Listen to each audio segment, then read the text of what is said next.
Hello guys, so welcome to today's videos. Today we will learn something more about another geometry node called blur attribute node. So you might have seen many images or photos with some blurry effect, right? So here the blur node also does the same thing to the mesh. Okay, whatever properties we have applied to the mesh, it will just do the same thing as in the image.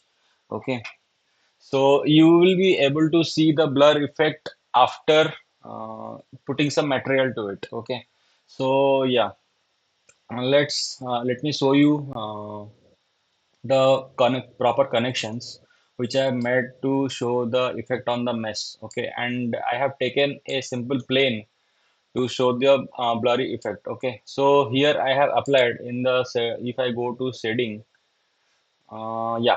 So here I have just applied a color attribute to the base color. Okay, so now and the material I have been applied is principal, means whatever the basic material need to be applied, I have just applied. This is only important to show apply some color to the plane.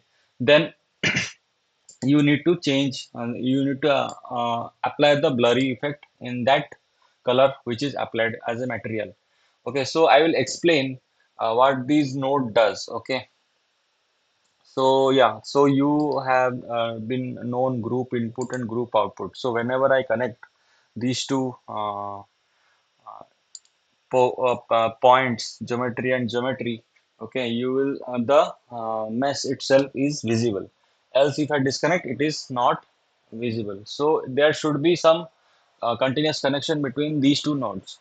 Okay, so and what does this subdivide mesh does? It is same as dividing the mesh into multiple sections.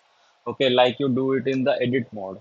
Okay, so I have divided into two labels. Okay, then capture attribute, and after dividing the mesh, I have applied some color, HSL color, giving some values of saturation and alpha values. Okay. And yeah, so this here I can, like the seed is regarding, if I change the seed, you can see the color changes. Okay.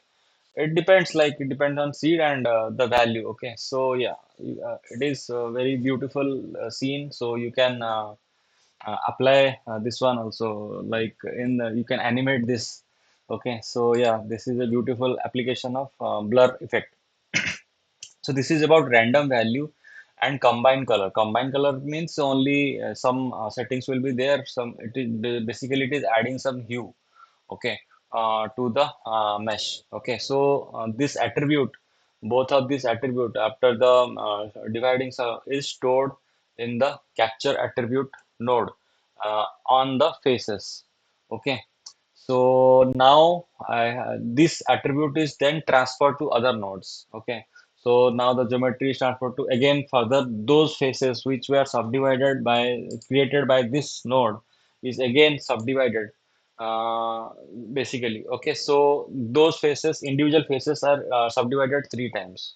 Okay, and the attribute is transferred to the blur attribute, and I am here there are some sections like weight and iterations. So what does this mean? Weight means how much blur you will be able to see. So if I put 0, there is clear distinction between each face. But when I it is 1, so you can see you cannot see the boundaries between the faces. Okay, so that is what blurry effect does. And uh, the more iteration you have, it is more like you will see it is more smooth. The transition is very smooth. Okay, so yeah, so this is what the iteration and weight does, and this attribute and after division is stored as a new attribute called color. Okay, then you can use this color attribute in other transformation. Okay, finally we are joining the group output node, and yeah, this is all about how the blur effects is applied to the mesh. Hope you liked it. Thank you.